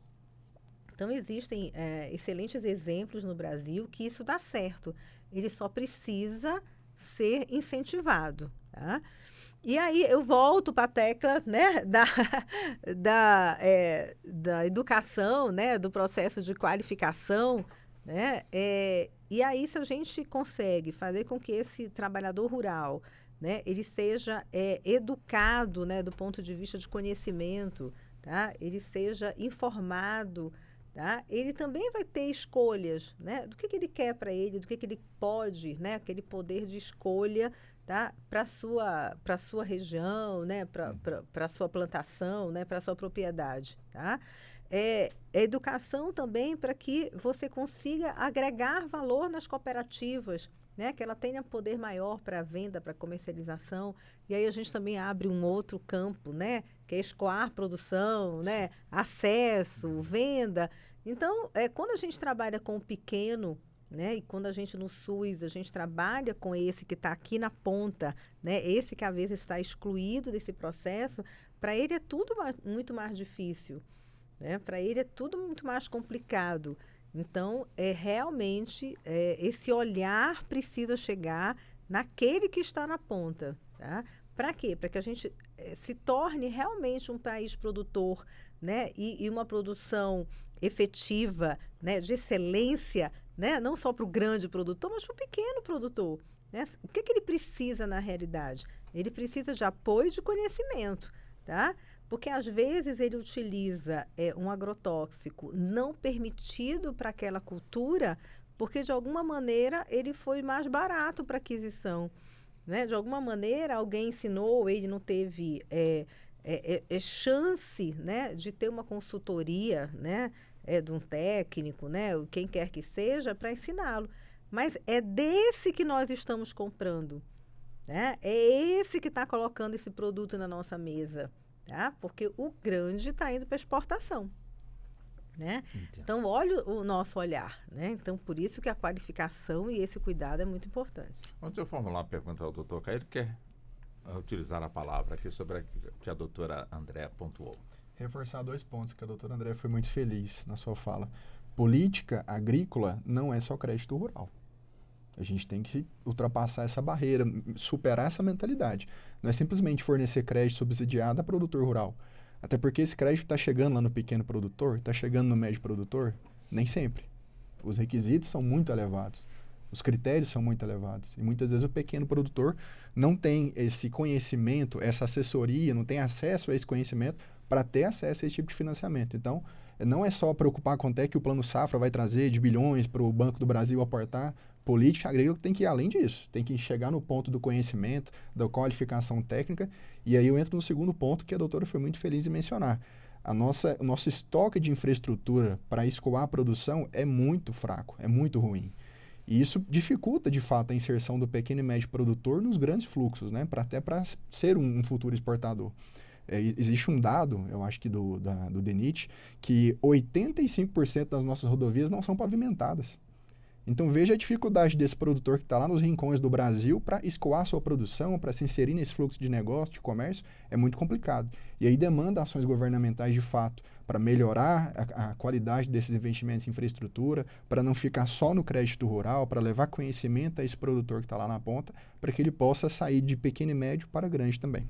Quer dizer, se tivéssemos uma boa estrutura, enfim, para escoar, portanto, aí a nossa produção, diminuiria a quantidade de defensivo, de agrotóxico na nossa produção? Porque eu imagino que para manter, portanto, aí a qualidade da produção, tem que ter, portanto, aí uma maneira de conservar.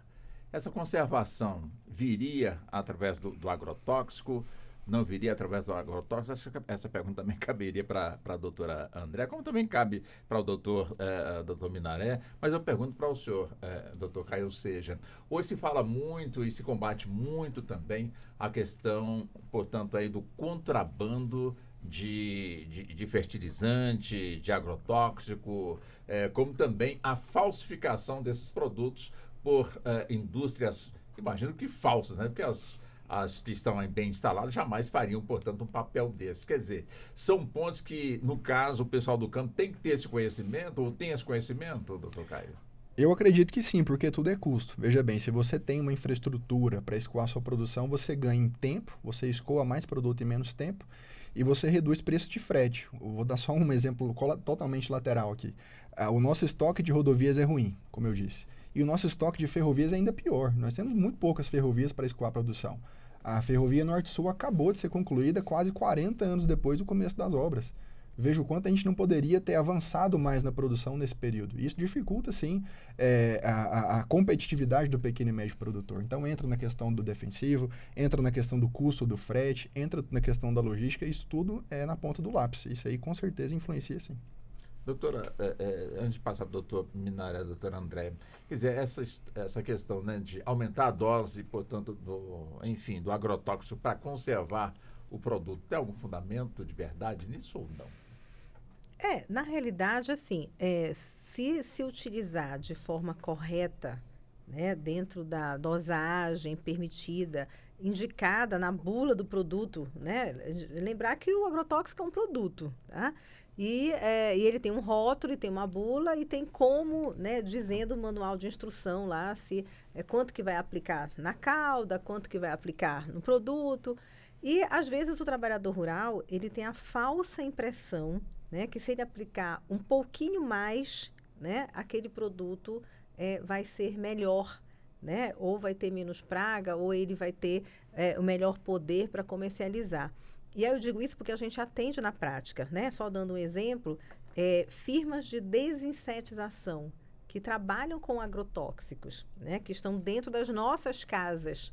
Né? Quando você tem uma praga, né, uma barata, né, o rato, e aí você acaba contratando essas firmas. E aí, em vários momentos, porque a gente está do outro lado, né, a gente atende o trabalhador que está aplicando esse produto. Né? E aí ele diz para a gente, não, doutora, tá? Meu serviço ele é garantido, porque inclusive no rótulo do produto diz para a gente colocar uma tampa cheia para tantos litros de água. Eu boto 2, doutora, tá? Que meu produto é garantido, o dono da casa não vai reclamar. Quer dizer, na realidade, ele está fazendo uma superdosagem, né? Está se expondo a um risco a mais, está expondo a casa que ele está aplicando, né? Está expondo ao meio ambiente, né?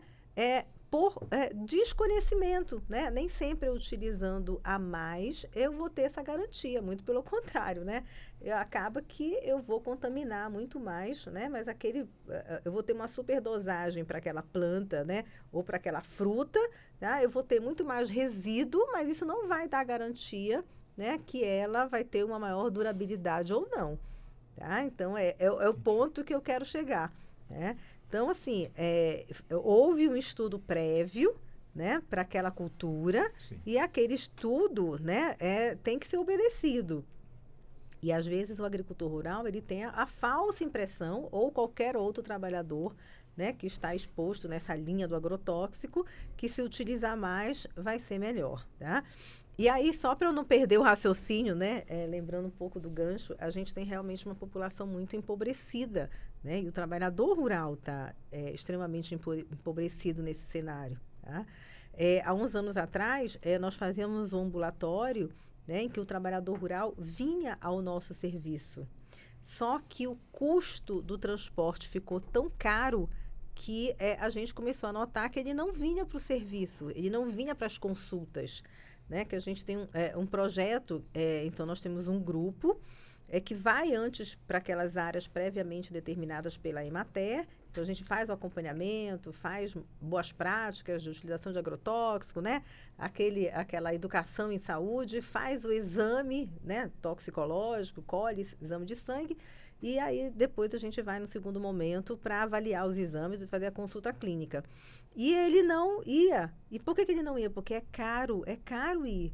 Né? Se a gente imaginar que aqui em Brasília o custo do ônibus é caríssimo, tá? Então, ele sai, às vezes, 50, 60 quilômetros, né, para ir para o centro aqui da capital, onde era o ambulatório.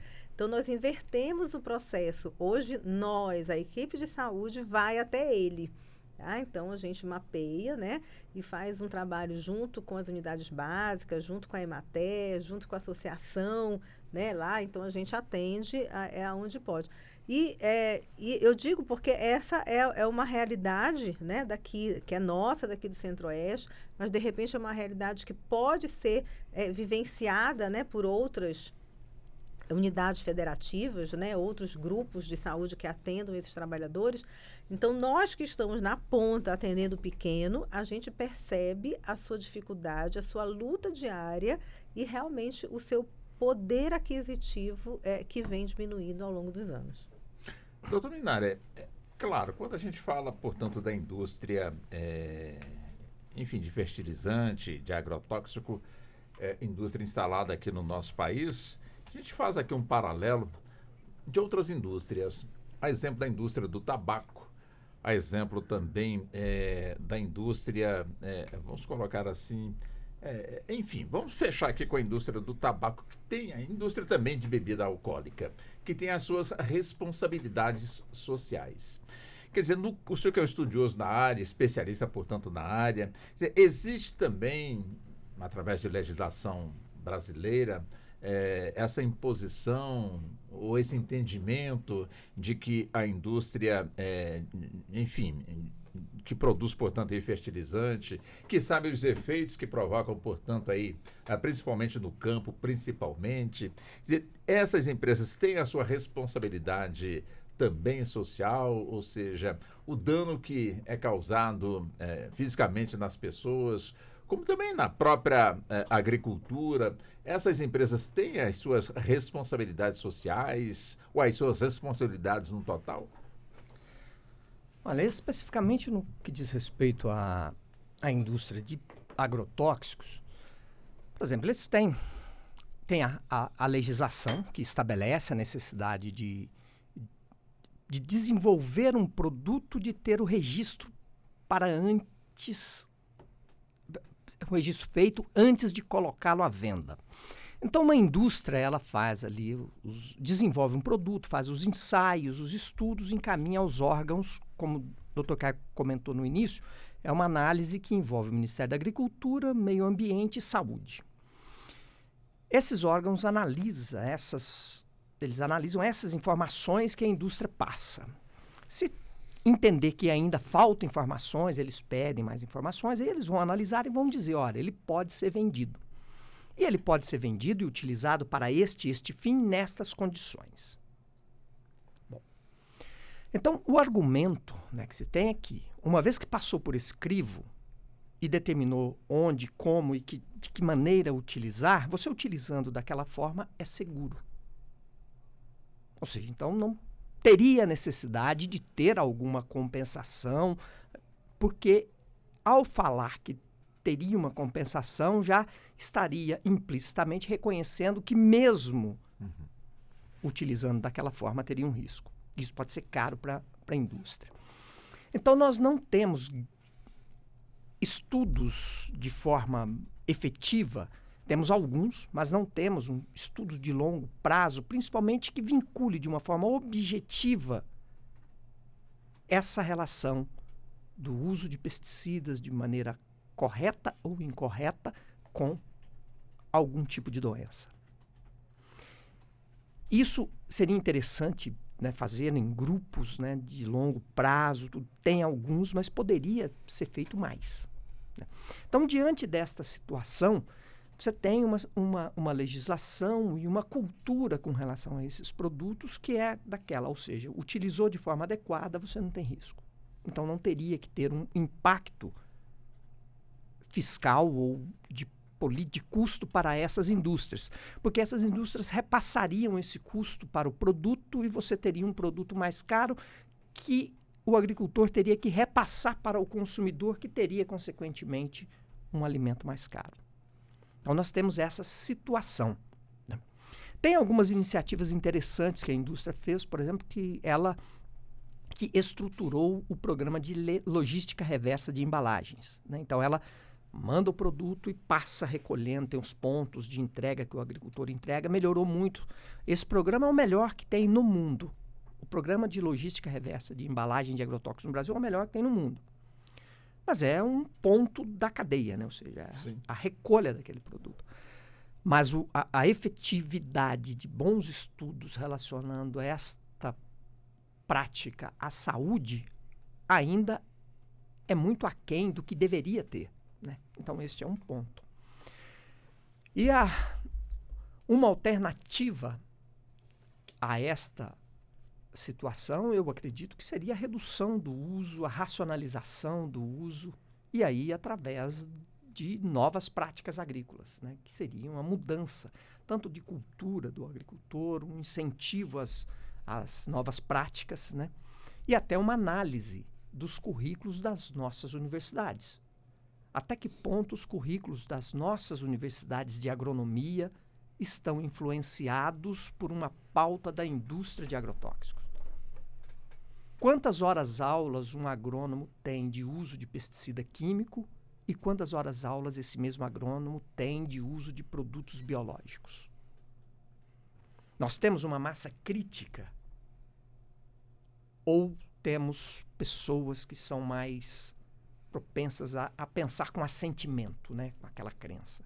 Então, essas coisas são interessantes, né? Como o doutor Caio comentou da política agrícola, que ela vai além do crédito rural, né? Não é só subsidiar juros, né? Poderia ter uma vertente de avaliar esses currículos das universidades de agronomia do Brasil.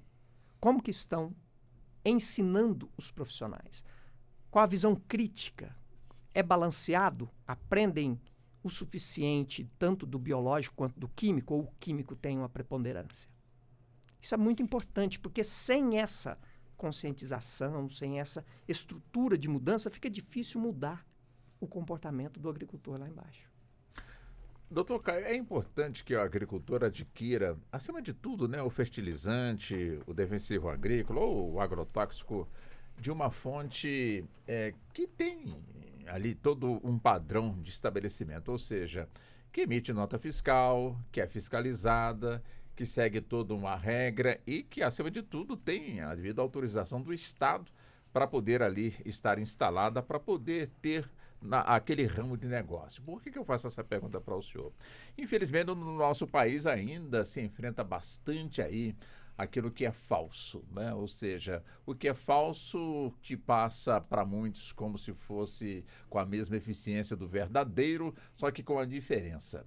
Bem mais barato. É onde a pessoa termina entrando naquela máxima, né, do barato que sai caro. Quer dizer, é importante que se adquira realmente, acima de tudo, esse ponto que nós estamos aqui abordando, ou seja, o agrotóxico, é importante que se adquira de uma fonte própria, verdadeira, legal, para justamente a pessoa não estar incorrendo, acima de tudo, em colocar em risco a saúde de pessoas.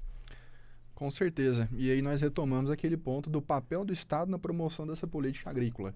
Até que ponto o produtor tem essa informação de que o barato sai caro, quais são as consequências do uso daquele produto de forma indiscriminada?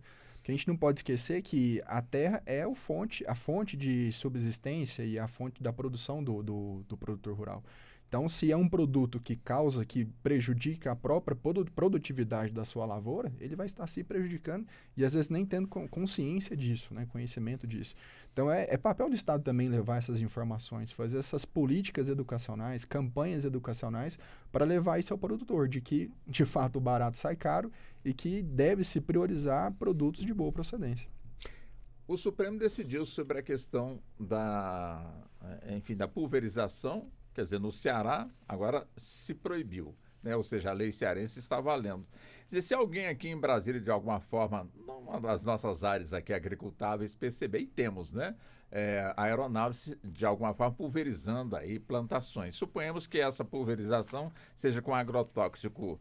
No caso, quem percebeu, como é que ela sabe que aquele agrotóxico é nocivo ou que não é? Ou se ela pode, de alguma forma, denunciar o que está acontecendo. Porque, às vezes, a pessoa entende, bom, o Supremo decidiu, mas decidiu no Ceará.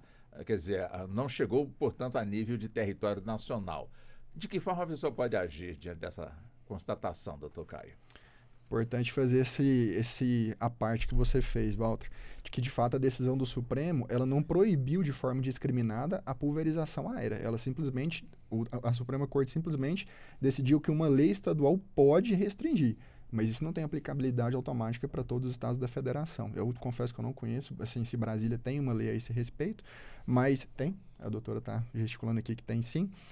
Os canais de denúncia são os dos órgãos ambientais. A pessoa interessada a promover essa denúncia pode procurar tanto o IBAMA quanto, eu não sei se aqui tem uma Secretaria de Meio Ambiente, tem uma Secretaria específica de Meio Ambiente, e levar isso ao conhecimento dos órgãos fiscalizadores para compreender se aquela situação ali está dentro dos parâmetros legais e regulatórios ou não.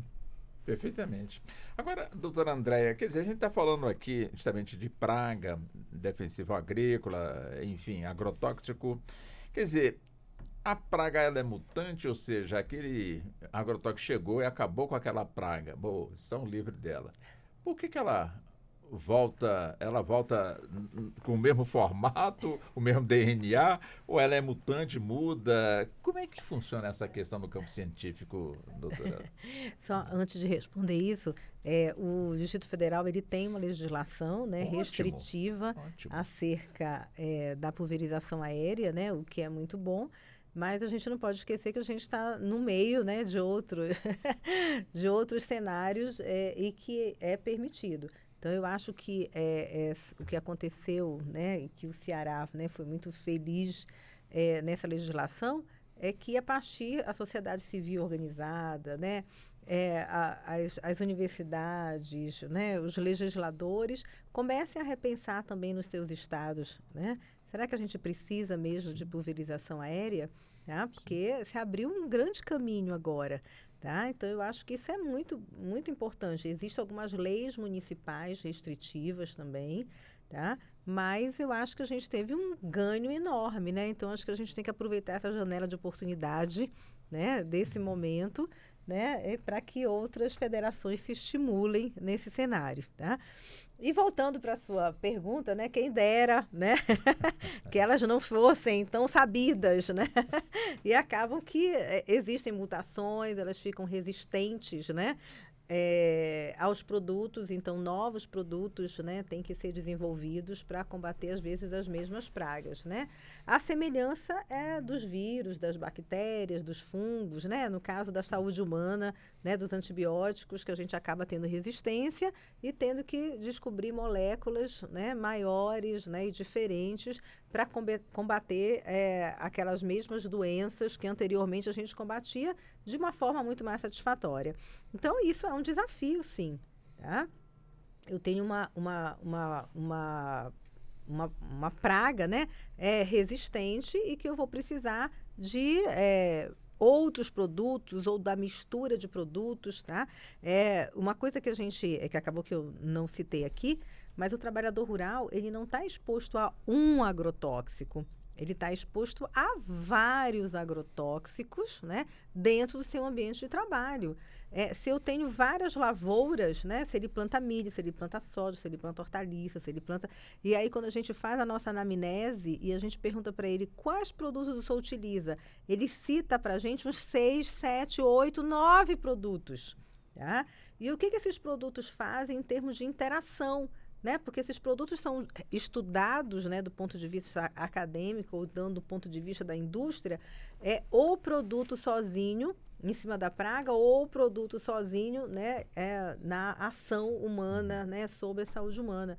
E, na realidade, nós temos uma multi-exposição a vários produtos. E aí, né? Como que se dá essa interação entre produtos, né, e essa interação no nosso organismo.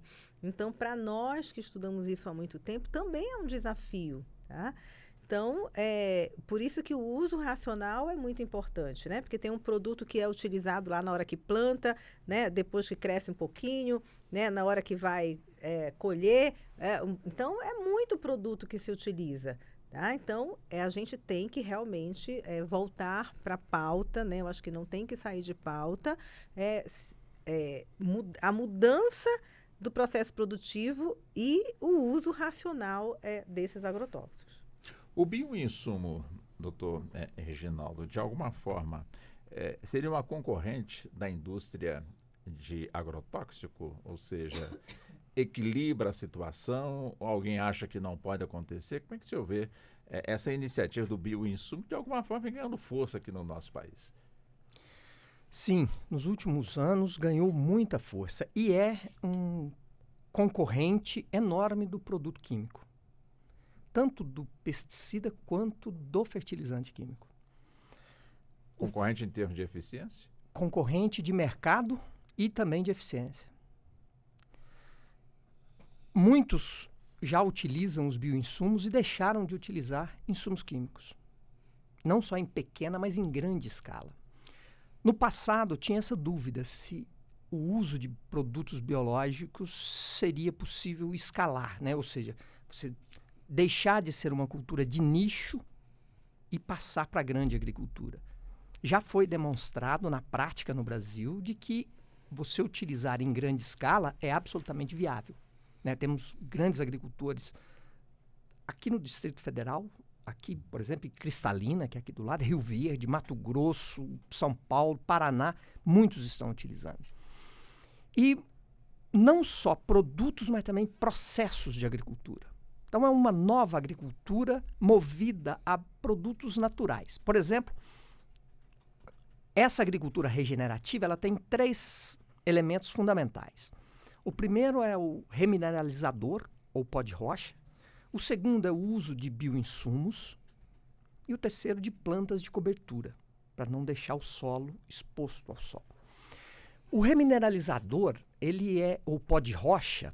Nós somos 95% dependente de fertilizantes químicos. A agricultura brasileira importa 95% do fertilizante que utiliza. O pó de rocha, o remineralizador, nós temos em todos os municípios brasileiros que praticam agricultura. Que é, você tem lá um determinado tipo de rocha que faz uma análise e vê que tipo de nutriente ela tem. Ela pode ter ali o fósforo, pode ter o potássio, que são fundamentais para a agricultura. E pode ter, além disso, magnésio, zinco e outros nutrientes que não tem na fórmula tradicional, que chama de NPK, que tem nitrogênio, potássio e fósforo. Então, o solo ele foi produzido por meio do derretimento, né, das rochas. Só que o nosso solo é muito antigo. E boa parte dos nutrientes já foram utilizados por milhares de anos de crescimento de plantas. Então, nós precisamos de fertilizantes. O pó de rocha ele pode ser um substituto em grande medida. Não vai eliminar o fertilizante químico, mas vai reduzir muito. Porque o pó de rocha, ele é a pessoa moe aquela rocha, como se fosse um calcário, e joga em cima do seu solo agricultável. Por exemplo, num primeiro ano, a pessoa que decide fazer uma transição de agricultura utiliza 3 toneladas por hectare de pó de rocha num primeiro ano e depois 1 tonelada nos próximos anos. Ao jogar aquele pó de rocha no solo, ele está ofertando um solo novo. É como se aquele solo fosse jovem, né? Só acelerou o processo de construção do solo. Ao utilizar os bioinsumos, a microbiota do solo, que é um mar de biodiversidade que temos no solo, e o agrotóxico prejudica. Então, quando usa o bioinsumo, o solo passa a ter uma vida muito mais efetiva. Esses micro-organismos vão se alimentar daqueles nutrientes que muitas vezes não estão disponíveis para a planta absorver. Mas quando o micro-organismo o processa e o excreta, ele está, em grande medida, pronto para a planta absorver. Então, você pode ter uma produção onde as plantas sejam mais resistentes, a produção tenha mais nutrientes, inclusive ajuda na conservação das plantas. Sim. Então, esse tipo de agricultura está surgindo. E os agricultores brasileiros estão produzindo muitos bioinsumos em suas propriedades para uso próprio. E isso está fazendo uma revolução na forma de fazer agricultura no Brasil. E talvez seja o programa de redução de agrotóxicos de maior escala que já foi feito no Brasil. Entendi. Bom, nós estamos caminhando já para o nosso encerramento. Realmente um assunto importantíssimo, com certeza enriquecendo muito aí o conhecimento dos nossos ouvintes, de todos nós. Doutora André, 2 minutos, por favor, para as considerações finais. Começo com a senhora. Bom, primeiro agradecer, né, essa tarde tão enriquecedora, né, porque a gente aprende muito, né, então aprendi muito com os meus colegas, né, sobre a batuta do Walter, né, esse maestro aí que fez esse debate muito enriquecedor. Mas, primeiro, né, que eu fico muito feliz quando nós aprovamos, né, essa lei e que da pulverização aérea, tá, né, que é contra, proibindo, né, ou ratificando, né, o que foi feito lá no Ceará, que sirva de exemplo para outros estados da federação. Eu acho que isso é muito importante, tá? Em algumas situações, né, nós não vamos conseguir mudar esse processo de cultura do dia para a noite, né, ou desse movimento organizativo, tá? Mas nós precisamos sim trabalhar com a sociedade civil organizada, com o poder público, né, com a saúde pública, né, aí puxando para a sardinha da saúde, para que a gente diminua o dano desse produto para o trabalhador rural e para o meio ambiente e para nós, consumidores finais. Tá? Então, isso importantíssimo. E que a gente sempre brigue, lute, né, para que o nosso trabalhador rural seja melhor qualificado, né, melhor treinado, para que a sua atividade fim, né, seja menos danosa, que se consiga fazer detecção precoce de agravos, né, dessas intoxicações e que acontecem e vão continuar acontecendo, tá? E aí é muito importante que a gente reveja, sim, né, os currículos, né, e aí muito bem lembrado, né, pelo Tuminari, da Faculdade de Agronomia, mas a gente também não pode esquecer a toxicologia dentro dos cursos da área da saúde, tá? Dentro da área médica, né, dentro da área, todas as áreas de enfermagem, porque nós somos o final, né? Quando nada deu certo, ele se intoxicou, tá? E aí somos nós que temos, né, que fazer o diagnóstico e fazer o tratamento. Mas não é isso que se quer, né? Nós somos o fim da linha, tá? Que para nós também temos essa qualificação, ela tem que ser efetivada dentro dos nossos cursos de graduação, mais especialista, né? A especialidade de toxicologia é uma especialidade mais rara, né? Nós temos pouquíssimos colegas no Brasil, então precisamos sim, né, de mais cursos para qualificar, né, mais profissionais para que a gente forme massa crítica e que a gente consiga atender, né, a contento o nosso usuário.